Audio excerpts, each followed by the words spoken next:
Good afternoon, everyone. It's so great to see so many students here. We have a shorter program than we had last year, so this year it's all focused on the student showcase. So we're going to hear from students, and then we'll have the reception and the chance to talk to students at their poster. Okay? So first, I want to thank everyone that helped make this event happen, the students especially and their faculty mentors. Without them, we wouldn't have this event. Also, the Center for Humanities Steering Committee, who does a lot of the work reviewing and helping refine the proposals. Event services, which we would be lost without, and Evergreen Catering, and also our program assistant, Bess Garrett. She could not be here this week, but she did all of the pre-planning, and we really miss her, that's for sure. And I know the students worked with Bess as well. So we're going to start with just give a brief introduction to each student. The student will come up and give their presentation while their poster is showing, and then when all the students are done, we'll have a chance to move around and talk, okay? Let me just let people get seats.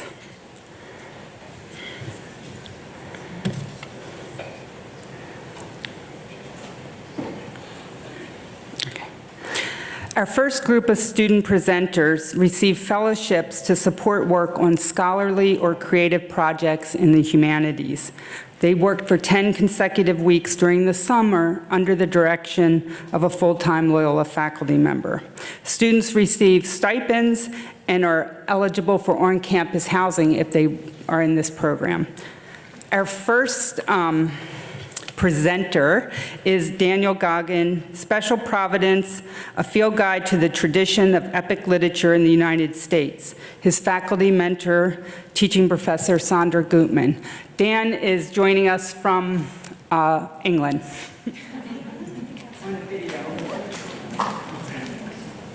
Hey guys, my name is Daniel Goggin and I'm one of the recipients of this year's Student Summer Fellowships. Unfortunately, I can't be at the event with you guys today because I'm studying abroad in England.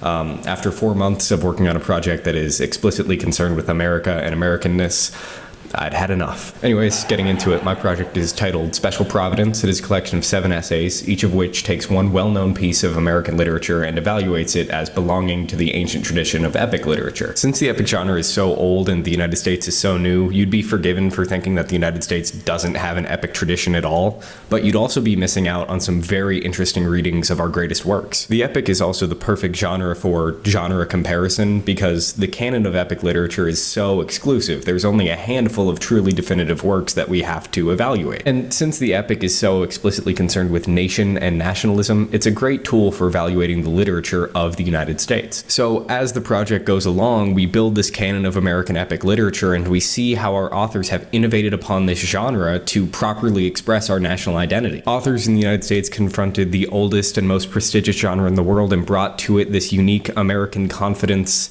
and experimentation and more recently social reevaluation. These authors use the epic genre not only to commentate on the United States' national identity, but on the foundations of Western literature, and the conclusions they reach have continued to inform the contemporary tradition. To be more specific about the project, it is again 7 essays which come together to form a cohesive piece of literary criticism that is 106 pages long. Now, my personal favorite part about the project is the tone that I've chosen to take. It is somewhere between academic and casual. Now, we are all serious academics. I'm sure you can tell that by the fact that I've worn my nicest shirt, but that doesn't mean that our study should be impenetrable to the average person. And the study isn't impenetrable because our concepts are too grand or because our vocabulary is too dense. It's because of a lack of context. It takes dozens of hours of research to build a proper foundation of understanding for contemporary literary criticism. So I hope that by doing that research for the reader and giving them the proper context to enter the contemporary conversation surrounding literary criticism, that we can actually build a popular audience for this genre. By now I am surely out of time. So my name has been Daniel Goggin. The title of this project has been Special Providence,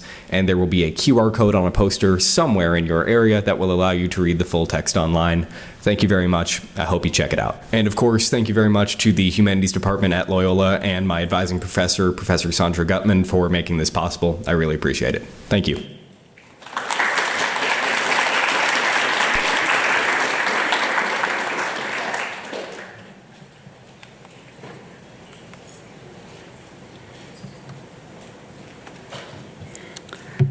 Our second presenter is France Jimenez, and her project is The Initial Question, How Do I Write About an Experience That Isn't My Own? Her faculty mentor, Professor Karen Fish.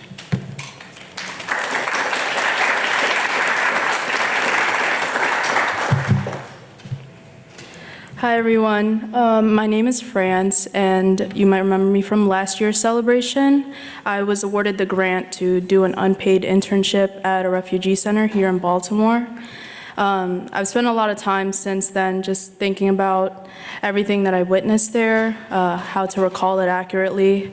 Much of what I retained, though, really does center around this very crazy statistic that I heard on my first day on the job, which is that of the 120 million people in the world who are forcibly relocated from their home, only less than 1% of them get successfully relocated here. So with that number, I had a lot of things to think about, to question, obviously grapple with, and I spent this past summer writing about that. And so this QR code, it leads to a few excerpts from my draft, very unfinished. I've got a lot of work to do. And so I'm sharing it with you, as well as a few pieces of my life. So thank you.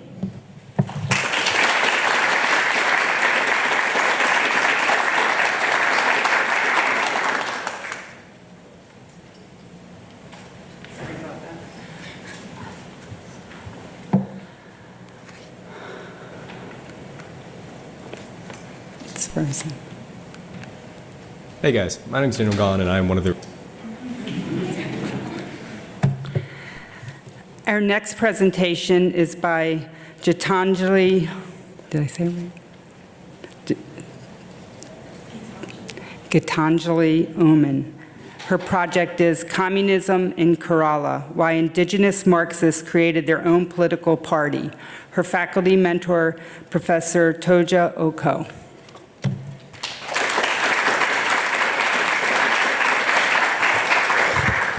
Good afternoon. My name is Gitanjali Uman, and this summer I had the privilege of receiving a research fellowship from the Center of Humanities to write a history paper on communist presence in Kerala, India. I chose this topic because my family is originally from Kerala, and I wanted to understand how the communist movement became wildly successful in reducing poverty and increasing education. The UN referred to Kerala as a model for social development. Although a highly successful political movement, indigenous and lower caste communities still face higher rates of poverty. My research focused on the disillusionment that led many indigenous Marxists to create their own political party, arguing that Kerala's egalitarian developmentalism could have been strengthened by centering the most marginalized demographics. In many ways, the Communist Party of India has strived to create a utopian society that has been pushed out of view from the Western world. I believe understanding the success and failures of the democratic experience in Kerala can advance the struggle for egalitarian social development marginalized communities in America face today. Thank you.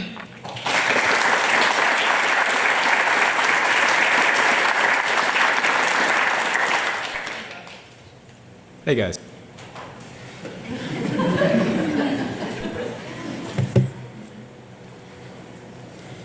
Our next student presenter is Jason Rowe, and his project is, and we're going to sing it again, Hadestown and the Evolution of Orpheus and Eurydice. Faculty mentor, Professor Martha Taylor.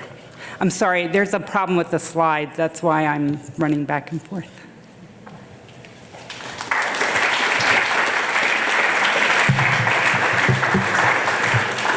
All right. Hello, Loyola. My name is Jason Rowe, and through the Center for Humanities this summer, under the supervision of Dr. Taylor, I wrote this project, and we're going to sing it again, Hadestown, the Evolution of Orpheus and Eurydice. This started as a project completely different from what it became. Initially, I wanted to look at the modern musical Hadestown, which is based off the classical myth Orpheus and Eurydice, and how it related to that original story. That's the problem I ran into, though, finding this original story. It's been told dozens of times in everything from operas to, as of late, a Netflix TV show. So we decided to focus on only 3. The first, by the Roman poet Virgil, which is the oldest one we could find, is a dark and grisly tale. Second was the poet Ovid, which was only written about 30 or so years later, but is drastically different. It's a political commentary on the Rome of his time, speaking out against a lot of unpopular Augustan rule. And finally, my main focus was that musical, Hadestown. This story has been completely revamped from the original to fit a modern audience. For one instance, the characters face the threat of climate change, something that I didn't even know about in the ancient world. My personal favorite point of focus was that Ananias Mitchell, the writer of the play, completely redefines the underworld, hell, and what it means to be lifeless by depicting the underworld instead of a barren wasteland with no life at all, full of sand, as a capitalistic hellscape full of oil and coal. Anyway, all that to say, the story of Orpheus and Eurydice is one that has transcended millennia. And if you'd like to learn more about it and how it did exactly that, then please stop on my poster over there. Thank you.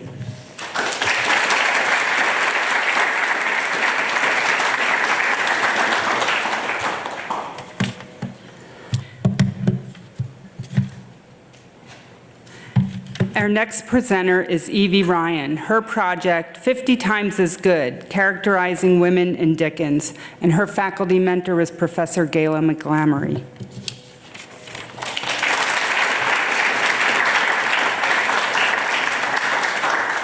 Hello, I'm Evie.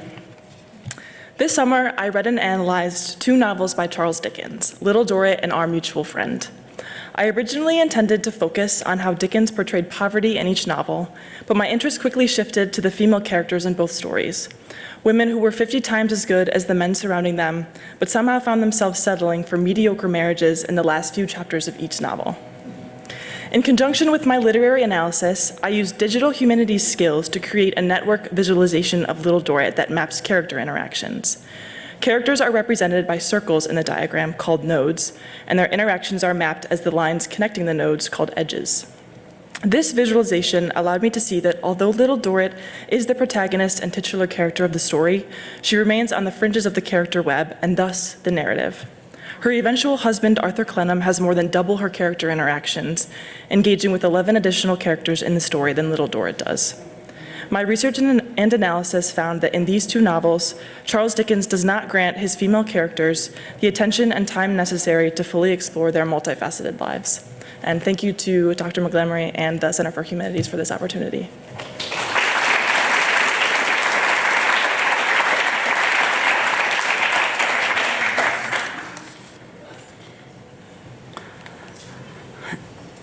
Our next presenter in the fellowship category is Trevor Sponicle. His project is Republican Expression in Renaissance Italy, and his faculty mentor is Professor Brandon Parlapiano. Oh, sorry, is it the wrong one? Back? It's not going back. Sorry, we're having slide issues. It's fine. I can speak to someone right now. You All can right. wait a second. Sorry, guys.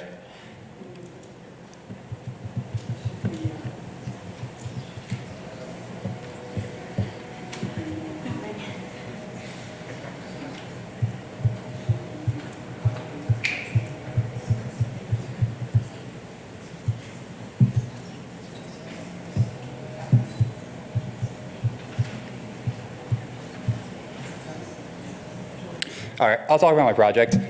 So yeah, I chose to study the Republican expression in Renaissance Italy. For that, I chose to study, there it is. I chose to study the states of Florence and Venice. I was motivated by my double majors being history and political science. I felt this was a very good way to find a point to bring them together. So throughout my research project, I learned a lot about the states, obviously, but I also learned a lot about time management, communication. I had a very busy summer with spending a month in Fort Knox, Kentucky for ROTC, and also having an internship up with Talisman, the circuit court judge.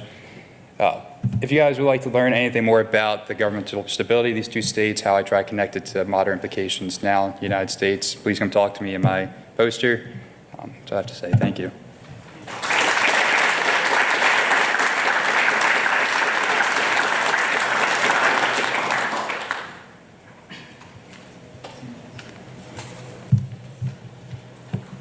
We're waiting for the slides to be unfrozen. You got it? Here. Our next student presenter is Elizabeth Thompson, and her project is Exhuming Buried Memory, an investigation into Baltimore's Black burial spaces and the systems restricting them. Her faculty mentor, Professor Stephen Park.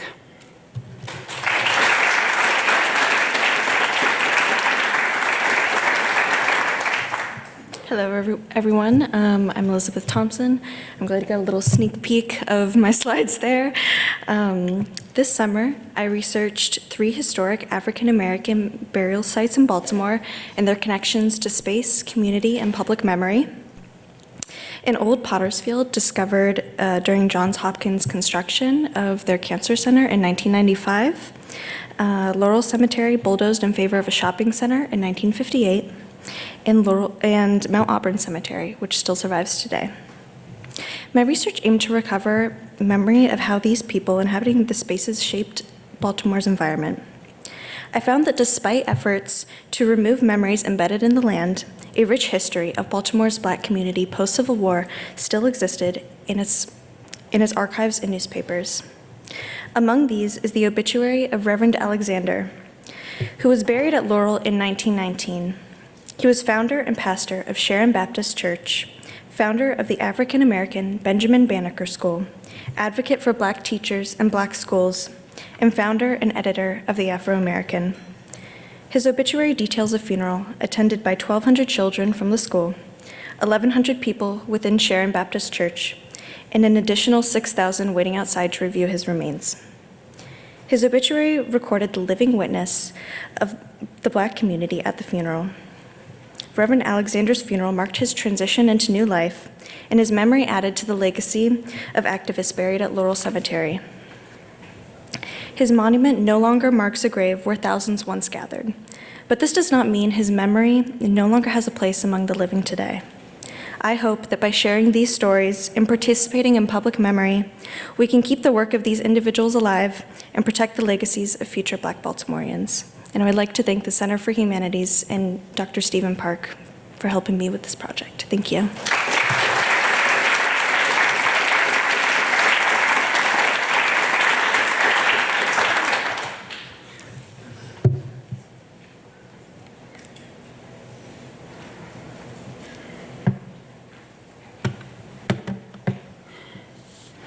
Our final presenter in this category, who's been very patient, is Katerina Broccolino, and her project is Sisterhood Across Centuries, Louisa May Alcott and Hotham Family History. Her faculty mentor, Professor Jane Satterfield.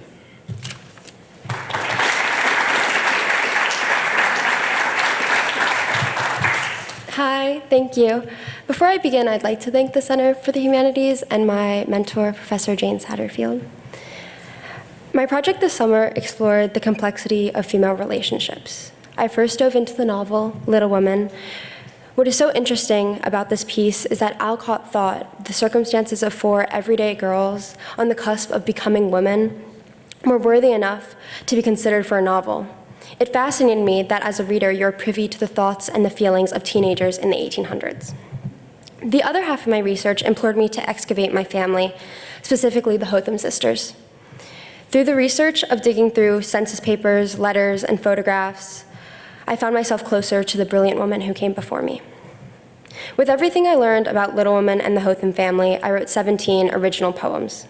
I found that in poetry and fiction, there's always a plot, but the spirit of the story is found in what the main character thinks and feels. The goal of my poetry collection is to capture that spirit in both Little Women and the Hotham sisters. Thank you.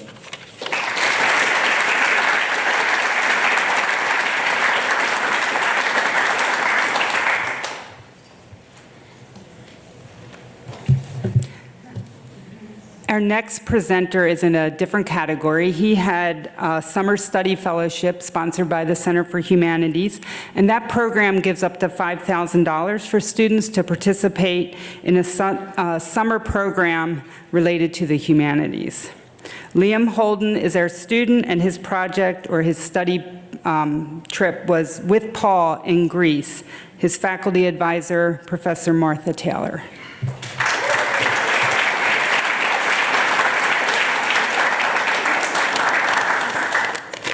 Good afternoon, I'm Liam Holden. This summer, thanks to a study stipend from the center, I was able to spend a month in Greece studying the life and works of St. Paul. In the course, titled The Geography of Faith and run by a program called College Year in Athens, we went letter by letter and city by city through Paul's ministry. Prior to this course, Paul's letters were a bit of a blind spot for me. If you're studying Catholic theology like I am, this is a pretty glaring blind spot. What I did know of Paul, I disliked, finding him egotistical and his work misogynistic. I've been largely disabused of both of these notions, and not simply because my professor explained that the more controversial letters and fragments were in fact not authored by Paul at all. As a student particularly interested in liberative theology, I was brought to an exciting new understanding of the apostles' radical egalitarian vision. We also took an extensive look at Paul's Greco-Roman context. This included readings and lectures, certainly, but in wonderfully Ignatian fashion, it was the direct experiences that really stood out. We were able to visit the Acropolis, for example, as well as the ruins of cities that Paul visited, like Corinth and Philippi. I was particularly excited by the opportunity to visit Delphi, with its prominent place in the religion of antiquity, not to mention the beautiful natural scenery. I'd like to thank Dr. Martha Taylor for advising me on this grant. I would not have sought it without her encouragement, and what a loss that would have been. And I'd like to thank the Center for the Humanities for enabling such an exciting opportunity. Thank you.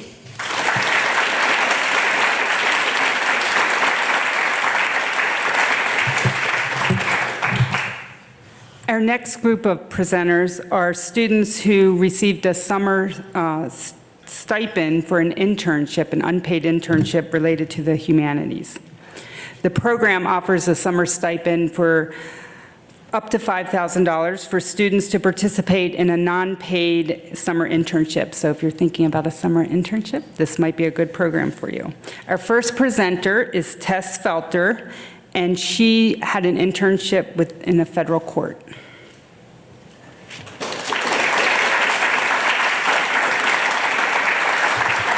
Hi everyone, my name is Tess Felter, and this past summer I had the pleasure of working for the Honorable Glenn T. Sotheby, a federal district court judge of the Northern District of New York. Out of the 20 interns, I was the only undergraduate student accepted for an internship in the Syracuse District Court this summer. Over the course of the summer, I drafted several decisions for the judge, provided bench memorandums with recommended rulings, and attended various courtroom proceedings. The legal writing and analytical skills that I gained from this internship will serve me well into my future. Even the law students I worked alongside advised me that this was the best thing I could do for myself going to law school, as it provided me with legal writing practice and gave me insight into the elements of a judge's decision. Also, I was able to build upon my confidence in my ability to pursue a legal career. As someone who is just starting out in the legal field, the thought of law school can be very daunting. Now, though I know law school will still be challenging, my work in the court this summer has made me feel that much more prepared to take on that challenge. More importantly, I developed a personal relationship with a judge that will aid me in my professional career and serve as a valuable connection for future employment opportunities. Overall, I am so grateful to the Center for Humanities to allow me to participate in this internship and get a real look at what the rest of my life may look like. Thank you.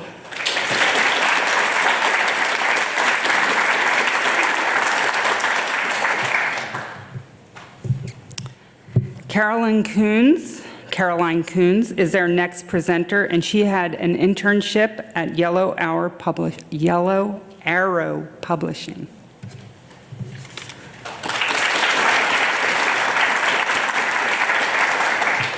Hi everyone, I'm Caroline, and this past summer I served as a publications intern at Yellow Arrow Publishing.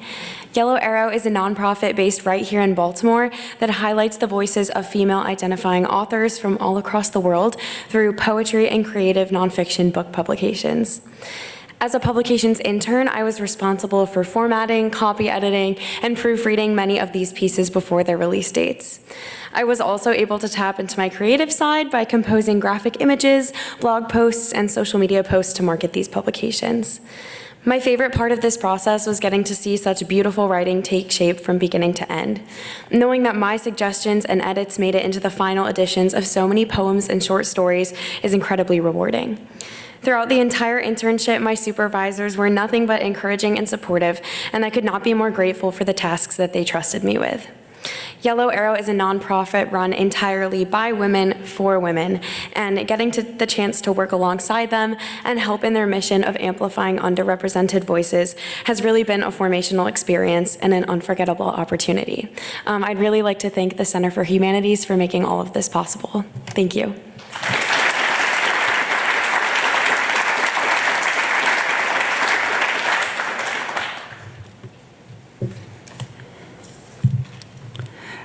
Our final presenter in this category is Sophia Randall. Are you here? Yes. My summer internship with Art with a Heart.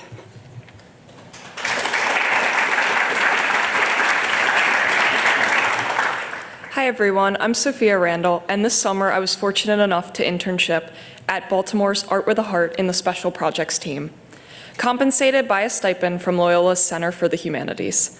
Throughout the 10-week program, a majority of my time was spent working alongside different volunteers and employees within the company to design and install 2 large-scale public art pieces at local elementary schools.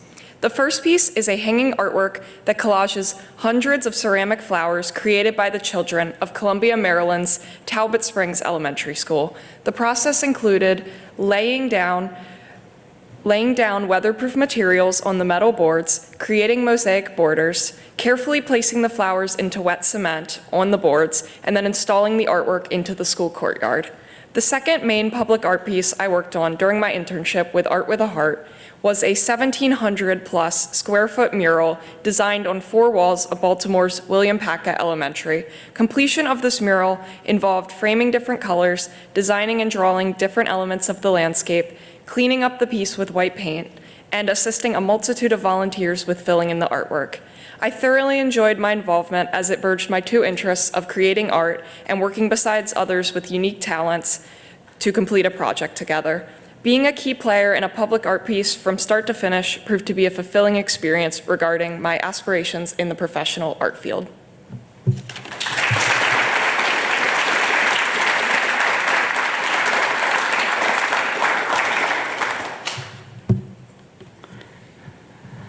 Our final group of presenters are a cohort of students that attended the Digital Humanities Summer Institute with 2 faculty members, Professor Jeff Witt and Professor Kathy Forney. The fellows traveled to British Columbia, Canada for a week-long course at the Digital Humanities Summer Institute. The week-long intensive course offered students a chance to gain valuable digital skills and apply directly to the humanities disciplines. This coming year, we'll also be having a group of students go, but they'll be going to Montreal in Canada instead of British Columbia. So our presenters are Kara Lamina, Katie Lewandowski, and Eva Redford.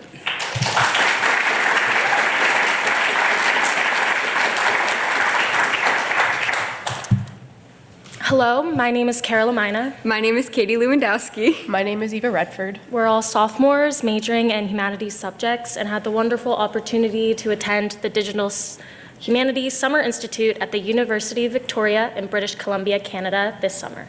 So you might be thinking, what are the digital humanities? This field seeks to integrate humanities fields with technology. The DH field creates a place for effective and accessible scholarship through digital means. A very basic example of the digital humanities are digital archives, but there's so much more to the community. Over the week, we each got to attend a specific course centered around a digital humanities skill or topic. My course was called Engaging Play, and during it, I got to create my own video game using a tool called Twine. If you want, you can play it later. It's on our poster, or it's that QR code. Katie and I took a course titled Introduction to Computation for Literary Studies. Throughout the week, we delved into different computational tools and techniques serviceable to the literary studies, such as computational word analysis, the digital modeling of text, and even image analytics. One of my favorite projects was being able to plot locations mentioned in a text onto a digital map with a program called Recogito. Then, after our course, Kara and I put our new digital humanities skills to use by creating blogs, which you can check out at our poster later on. Outside of our courses, we also had the opportunity to view presentations given by members of the digital humanities community about their recent projects and innovations. These conversations and presentations gave us a look into the vast and complex work of the digital humanities field. Stop over to our poster during the reception to learn more about our experience and merriment at the Digital Humanities Summer Institute. Thank you so much. Thank you.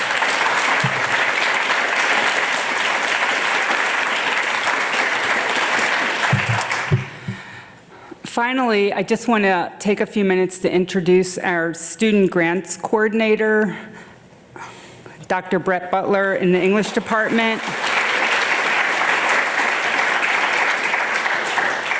Dr. Butler will be hosting a information session. So for all you students who saw these great presentations and you're going to talk to the students as we move around, you can talk to him about helping you with your application or finding out more about what's required. We also have a flyer out on the table that you can pick up on your way out if you're interested. And it's never too early. As we saw sophomores, they applied in their first year, so hopefully we'll see some of you applying. Before we break for our reception and discussion with our students, I did want to call attention to some of the signs that are around. These signs are little narratives about students in the past that also participated in these summer programs and got stipends. So we have what their program was and then what they're doing now. So you can see how some of them are directly related, some of them are not related at all to their career, but you can see how successful they've been, and having these kinds of summer experiences can really help you on your way. So thank you all very much, and you can start moving around. The food is in the back, so you want to start on this side, and go in and come out the other side by the drinks, okay? Thank you.